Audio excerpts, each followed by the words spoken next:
1962இல் திருநெல்வேலி மாவட்டம் மேலப்பாளையத்தில் நடந்த பிரச்சார கூட்டத்தில் எம்ஜிஆர் கலந்து கொண்டார்.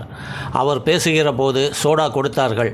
அதை எம்ஜிஆர் பாதி குடித்துவிட்டு மீதியை வைக்கிறார். கூட்டம் முடிந்து எம்ஜிஆர் சென்று விடுகிறார். அதற்கு பிறகு எம்ஜிஆர் குடித்து வைத்துவிட்டு சென்ற பாதி சோடாவை குடிக்க மேல்மட்ட பொறுப்பில் இருப்பவரிலிருந்து அடிமட்ட தொண்டன் வரை போட்டி போடுகின்றனர்.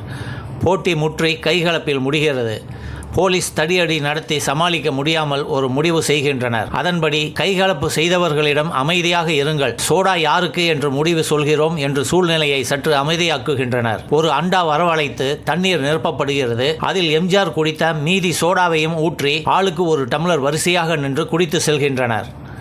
ஆனால் உண்மை என்னவென்றால், கைகலப்பில் சோடா கொட்டி விட்டதால் அதை வெளியே சொல்லாமல் வேறு சோடா பாட்டிலில் பாதி சோடாவை ஊற்றி பிரச்சனைக்கு முற்றுப்புள்ளி வைத்தனர். கண்டிப்பாக எம்ஜிஆர் அந்த செயலை விரும்பியிருக்க